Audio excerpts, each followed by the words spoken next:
आवाज मानदेशाचा।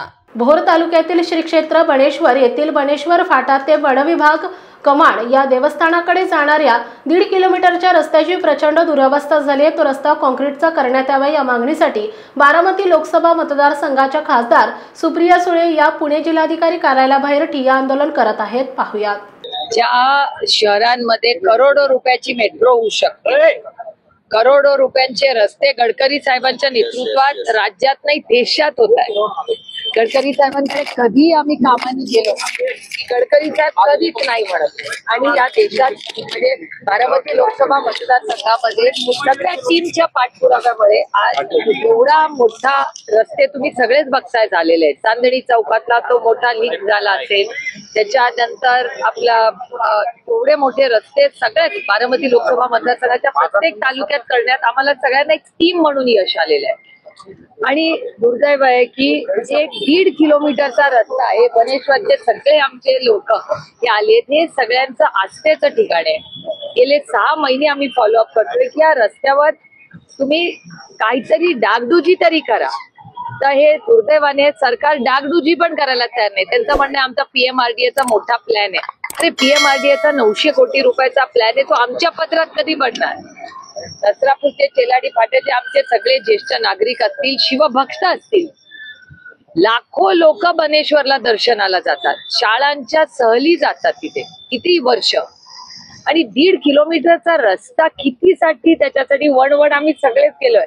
म्हणजे कलेक्टर झालं, PMRDA झालं, जिल्हा परिषद झालं, सगळे मंत्रालय झालं, सगळं काय ठेवलं नाही आम्ही सांगत। आणि आम्हाला मागच्या वेळेस त्यांनी शब्द दिला होता की आम्ही तुम्हाला ते काम सुरू करून देतो। 1.5 किलोमीटरचा बनेश्वर मंदिराचा, नसरापूर टू बनेश्वर मंदिर एवढा 1.5 किलोमीटरचा रस्त्याला हे सरकार त्या सगळ्या नागरिकांना एवढं छळतंय, काय सांगू तुम्हाला। आता पैसे आणि काय अडचण असू शकते? परवानगी तर नाहीचा विषयच नाही। रस्ता काही नवीन आपण मागत नाहीये, आपण काहीच मागत नाहीये। आपण फक्त विनम्रपणे विनंती करतोय की मंदिराला जाणारा 1.5 किलोमीटरचा रस्ता त्याच्यात खड्डे आहेत, तो नीट करा, एवढीच आमची। आणि आमचं तर एवढं पण म्हणणं आहे, आणि यांच्या परवानगीने मी बोलतेय की जर 900 कोटी रुपयाचा तिथे मोठा तुम्ही काय करणार असाल तर आम्ही स्वागत करतो।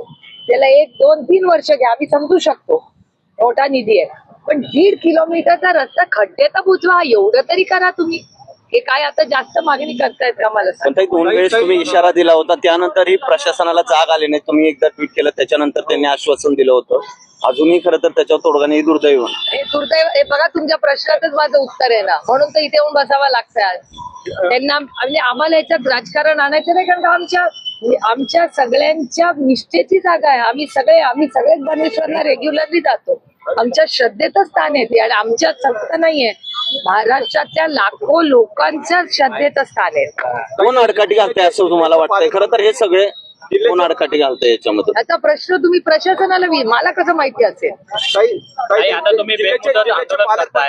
जिल्ह्याचे पालकमंत्री अजितदादा आहेत, त्यांच्याकडे तुम्ही काय मागणी केली आहे का? दादांची काय संवाद आम्ही सरकारकडे मागणी विनम्रपणे आजही करतो, कालही करू आणि करत राहणार शांततेच्या मार्गात। आम्ही प्रशासन म्हणजे कोण? मायबाप सरकार सगळेच येतात त्याच्यात। प्रशासन एक माणूस नसतं, इट्स अ गव्हर्नमेंट। पण काही पवार कुटुंबियांमध्ये पहिले तुम्ही व्यक्ती आहात की तुम्हाला धरणे आंदोलन करावं लागतं एवढ्या वर्षामध्ये? पवार साहेबांनी स्वतः केले, किती आंदोलनं केली आहेत, तुमचा कदाचित जन्म पण झाला नसेल तेव्हा। काही मतदारसंघातील खरं तर तो प्रश्न खूप मोठा गेला, अनेक दिवसापासून तुम्ही पाठपुरावा करतात, म्हणले की प्रशासन हे करत नाहीये। अर्थातच ना, तुमच्या समोरच डेटा आहे ना, तुम्ही पण रिपोर्टिंग केलंय, मी आंदोलन करते, तुम्ही रिपोर्टिंग करता, आपण एकत्रच पाहिलेलं आहे ना हे सगळं। आपल्या जिल्ह्यातील तालुक्यातील लेटेस्ट बातम्या पाहण्यासाठी आजच मान चौफेर न्यूज चॅनलला YouTube वर सबस्क्राईब करा आणि बेल आयकॉन प्रेस करा।